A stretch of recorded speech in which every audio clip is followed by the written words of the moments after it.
WhatsApp guys, আবার লাইভে আসলাম। একদম পিওর একটা চাইনিজ রেস্টুরেন্টে চলে আসছি, পিওর চাইনিজ। এখানে মানে এই টু জেড যারা আছে সবাই চাইনিজ। একবারে দেখেন আমাদের পরিবেশন। বলো। Authenticated Chinese. আর এই যে চপস্টিক আমাকে ধরা শিখেছে অনেকবার, আমি শিখতে পারিনি, আমি পারতেছিলামই না। মানে কেউ যেন ধরলো।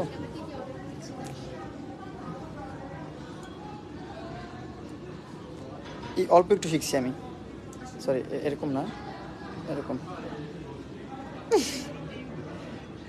चॉपस्टिक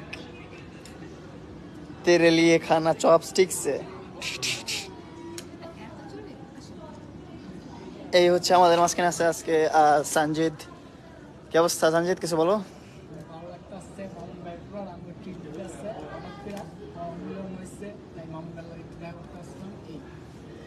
এই অবস্থায় মনে করেন, তারপর এখানে আছে সারাত, তারপর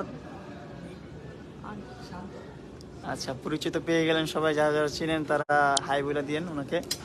আর এই চপস্টিক দিয়ে আমি খাইতে পারি না, আমি ভাবছিলাম আজকে চপস্টিক দিয়ে খাবো। আমি আপুটাকে বলছি শিখাতে, আপুটা আমার কেউ কেমনি শিখাইলো। এই এই তুমি কি কি খাবার অর্ডার করছো দেখো। ও করেছে বিফ সিজলিং, সব বিফ, বিফ নুডলস, তারপর এটা হচ্ছে ধরতে পারলাম না। এটা হচ্ছে প্রন, আমার ফেভারিট।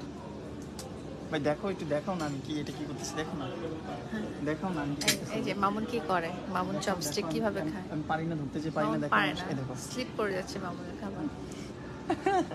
একটু হলো খাবো, একটু হলো সে খাবে, করিস না করিস না। একটু হলো খাবে বলছো। আপনাদের টমেটো কেচাপ আছে, টমেটো সস আছে, আর একটু দিয়ে যাবো। আর একটু নুডলসটা একটু সার্ভ করে দিবেন। হ্যাঁ, তোমার জন্য স্পেশালি বলা হয়েছে। সি ফুড দেইনি আজকে আমি, কারণ তুমি পছন্দ করো নাকি করো না, খেতে পারো অথেন্টিকেটেড চাইনিজ, তুমি আগে ট্রাই করো নাই। তো আজকে খেয়ে দেখো কাঁচা কাঁচা লাগে নাকি। চপস্টিক দিয়ে ধরছি আমি, ধরছে। ঠিক আছে এই মানে